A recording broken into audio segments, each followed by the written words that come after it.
I take and infuse into the business world art because I want to do art. I love art. So why not infuse what you love into what you have to do to earn a living?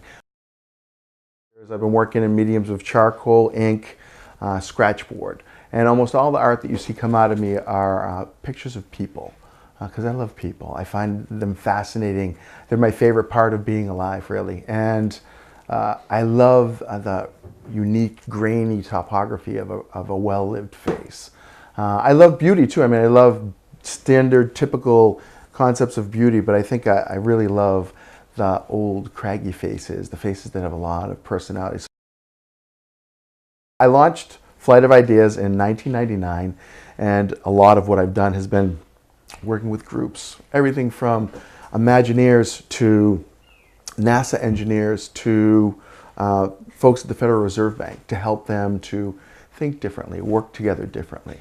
Whether it's through facilitation or through motivational speaking or through training or through helping to launch someone's brand. It's all about giving flight to other people's ideas. So we like to set a mark on the board that they're going to hit and then miss it. But I would say that's wimping. And my suggestion is, let's stop doing this. Let's set some crazy goals. Let's reach out there and say, we're going to run full tilt boogie toward the edge of that cliff, and when we jump, we're going to believe that we can fly. The skills that I practice and that I teach through Flight of Ideas are what I call wraparound skills. They're magnifiers of the skills that you already have. So if you're an accountant, I can take the skills of improv and public presentation and make you a better accountant. I find that because I love to draw, I'm going to find a way to work drawing into what I do. If I can go in and draw your ideas out on the wall rather than just make a bullet list of your ideas, it's more engaging, it's more interesting, and it gets people more excited about their own ideas when they see them presented that way. So the little bit of entertainment value, it helps it to get through the pores much better. I did the same thing early on in my career with magic. I like magic, so I would find a way to incorporate magic into what I do for a living. Point the pinky to the base of the card and grip the card on the edges.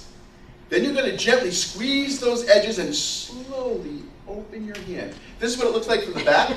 And to see it done from the back, this is what it looks like from the back.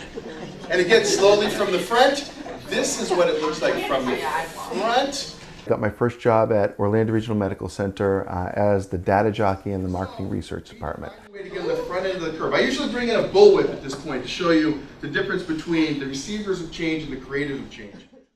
Over the next 14 years, I had 7 or 8 different positions within the organization, culminating in me being the chief marketing officer for the entire organization.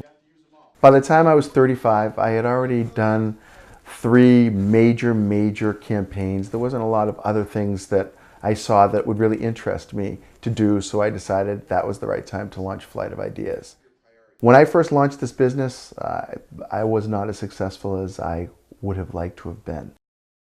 I knew that I would feel a little bit of a bump in my income because you're going from a corporate job to, from a $7 million budget to a $700 budget. But I was a little shocked at how big that jump was. The path to my success has largely been based in giving. I had all this time, I had all this talent, and then what am I going to do? So I found good causes and I started giving stuff to them for free. Anne Frank said, nobody goes poor from giving things away. You know something? I think she's right. I called it and said, for every paying client that I have, I'm going to give away a free project of equal value to the not-for-profit cause of their choice. And caused a little bit of a stir. People were wondering, how am I going to do that? What they didn't know at the time was that I had 2 kids in college and a wife who had just left the workforce to go back to college. So we were a 1-income family with 3 in college when I decided to give it away. And I found over the last 2 years I've had an amazing amount of business, paying and free.